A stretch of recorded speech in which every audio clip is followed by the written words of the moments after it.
আজকাল বন্ধুপুর বাসীর যে ছোট ছোট ছেলে মেয়েরা যে আনন্দ ভোগ করলো, এই আনন্দ ভোগ করার পরে কোন উদ্দেশ্যে কিভাবে কারা কার মাধ্যমে করা হইলো, এটা আপনারা সবাই ছোট বড় সবাই জানতেছেন।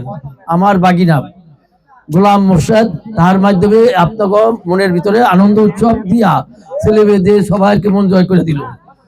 তাই সামনেও ভবিষ্যতে আশা করা যায় আপনাদের মন সন্তুষ্ট করার জন্য, আনন্দ দেওয়ার জন্য আমার বাগিনায় যতটুকু পারে সম্ভব ইনশাল্লাহ করবে।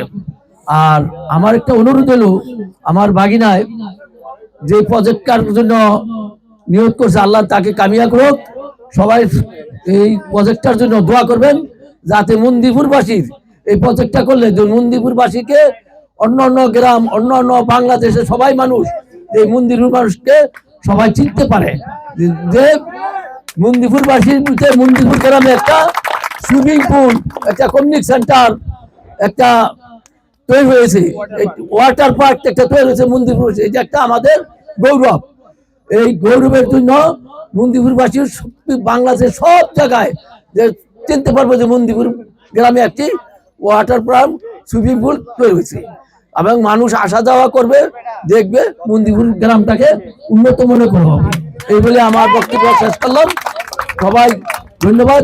ছোট ছোট বাচ্চারা তোমরা যারাই খেলছো, এই সবাইকে, এই খেলোয়াড় যারা খেলছো সবাইকে ধন্যবাদ।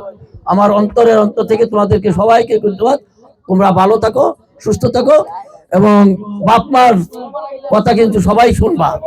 বাপ মাকে ফালাই দিয়া অন্য কাজ করবা না। আমার এটা সবার জন্য অনুরোধ হলো, বাপ মার প্রতি সবাই ছেলে মেয়েরা শ্রদ্ধাশীল ভাবে কথা বলবা, মুরব্বীদের সাথে শ্রদ্ধাশীল ভাবে কথা বলবা, যাতে কোনো গ্রামে বদনাম না হয়। কোনো দেশে গেলে যে কার ছেলে কিভাবে চললে বদনাম যাতে না হয়, সেভাবে তোমরা সম্মান দিয়া মুরব্বীদেরকে সাথে সম্মান দিয়ে চলাফেরা করবা। এই বলে আমার বক্তব্য শেষ করলাম।